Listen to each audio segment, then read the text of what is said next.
Number one mistake that people make when attempting to get fit, trying to get fit, trying to lose weight. And I emphasize trying because it just isn't working.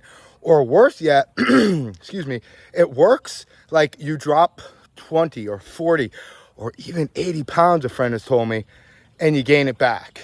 And then, like my friend, bless his heart, told me, I know how to do it. I don't need any help. Not if you lost it and gain it back, you really don't know. So the number one mistake that I witness, that I see happening after 27 plus years of studying, getting a doctorate in nutrition, a master's in nutrition, an undergrad in exercise science, number one thing is not changing our inner world before we change our outer world. What do you mean by that, Dr. Keith? What I mean by that is we are pushing ourselves to change our outer world, to work out all the time, to go to get a gym membership that many people don't use, to eat like foods that we're like, oh yeah, I'm doing it. It's good. Yet we don't change our inner world. If you change your inner world, then you're going to start enjoying the workout instead of hating it. It's going to be permanent instead of temporary. You're going to be consistent instead of infrequent.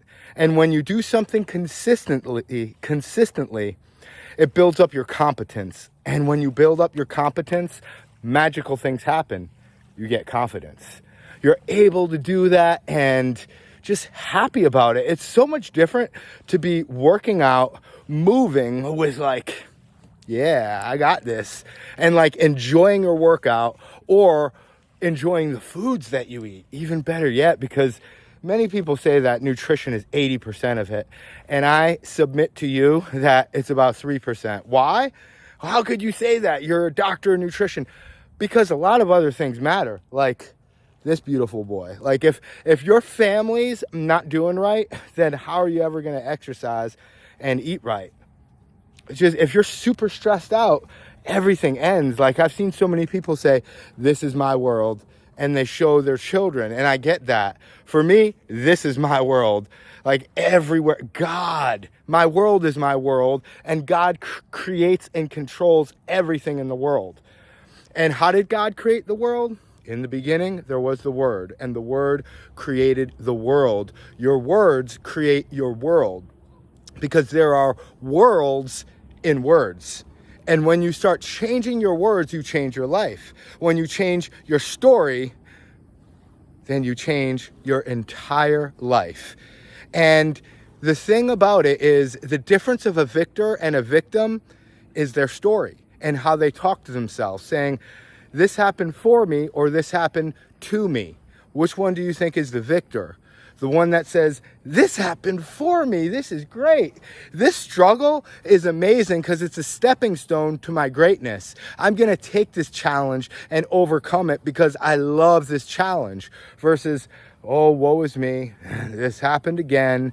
It's another day. I got to get through. I got to eat this. I got to do that 5-mile run. Instead of like expecting for greatness, one of our greatest superpowers. Our 4 greatest superpowers are appreciation, imagination, intention, and expectation. When we expect, that means how much we believe that this is what's going to change in our bodies. And like when I did my 5-mile run this morning, I was like, oh man, started to think about it's a little challenging. Like my body doesn't feel up for it. I could do other things. And then I said, yeah, but how great am I going to feel after that 5-mile run? How quickly do you think I got out the door to run? Because I expect to feel so amazing after I complete it, and even during, because like, I'm focused. My heart rate's at 140, 150. I'm super focused. I feel the feeling of accomplishment. I know how much better I'm going to digest my food after I run. I know how much better I'm going to think and how much better my emotional poise is. If this isn't getting you excited, like, I get it. You need more. Consistency is what builds competence, not 4 minutes and 51 seconds of some guy ranting and raving. if you listen to this over and over again every day, it's going to change the way you think. And then more importantly than what someone's saying to you is what you're saying to yourself. Because that is the number one mistake, is the way we talk to ourselves. And if you change the way you're talking to yourself every day, you're going to change what you do in every way. If you change the way you talk to yourself every day, you're going to change what you do in every way. Because outer change is useless without inner change. Or as Neville Goddard said, outer reform is useless without inner reform. We got to change the way we look at things to change what we're looking at. We got to change, like, oh, this is an empty, isolated beach, to this is our private beach. We got to change the way we think about things, like, oh man, woe is me. How am I going to pay my bills? I can't pay my bills. To change the tone. How am I going to pay my bills? Because they're awesome. And I get to have all of these things. I don't have to pay my bills or do any of this. I get to go to work. I get to have this. I get to work out because I got legs, y'all. I got arms. I got over 600 muscles working for me.